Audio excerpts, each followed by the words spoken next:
ಬಂಟ್ವಾಳದಲ್ಲಿ ನೇತ್ರಾವತಿ ನದಿಯಲ್ಲಿ ನೀರಿನ ಪ್ರಮಾಣ ಹೆಚ್ಚಳವಾಗಿದ್ದು ಸದ್ಯಕ್ಕೆ ನೀರಿನ ಮಟ್ಟ 6.1 ಮೀಟರ್ನಷ್ಟಿದೆ.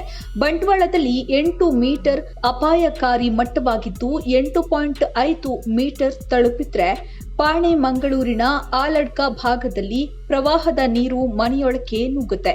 ಘಟ್ಟ ಪ್ರದೇಶದಲ್ಲಿ ಹೆಚ್ಚಿನ ಮಳೆಯಾಗಿರುವ ಪರಿಣಾಮ ನೀರಿನ ಮಟ್ಟ ಹೆಚ್ಚಳಗೊಂಡಿದೆ. ನೀರು ಹೆಚ್ಚಳದಿಂದ ತುಂಬೆ ಡ್ಯಾಂ ಎಲ್ಲ ಗೇಟ್ಗಳನ್ನು ತೆರವು ಮಾಡಿದ್ರೆ ನೀರು ತೀರಾ ಇಳಿಕೆಯಾಗುವ ಸಾಧ್ಯತೆ ಇದೆ. ಉಪ್ಪಿನಂಗಡಿಯಲ್ಲೂ ನೀರಿನ ಮಟ್ಟ ಹೆಚ್ಚಳಗೊಂಡಿದೆ ಎನ್ನಲಾಗಿದೆ. ನದಿ ತೀರದ ನಿವಾಸಿಗಳು ಬಹಳ ಎಚ್ಚರಿಕೆಯಿಂದ ಇರಬೇಕಾಗಿದೆ. ಅನಾವಶ್ಯಕವಾಗಿ ನದಿ ತೀರಕ್ಕೆ ತೆರಳುವುದು ಅಥವಾ ನೀರಿಗೆ ಇಳಿಯುವುದು ಸರಿಯಲ್ಲ ಎಂದು ಇಲಾಖೆ ಸೂಚಿಸಿದೆ. ಜಿಲ್ಲೆಯಲ್ಲಿ ಅಷ್ಟಾಗಿ ಮಳೆ ಇಲ್ಲದ ಕಾರಣ ಸಂಜೆ ವೇಳೆ ನೀರಿನ ಹರಿವು ಇಳಿಮುಖವಾಗಬಹುದು. ಆದರೆ ಯಾವುದಕ್ಕೂ ಎಚ್ಚರಿಕೆಯಿಂದ ಇರುವುದು ಅಗತ್ಯ ಎಂದು ಹೇಳಲಾಗಿದೆ.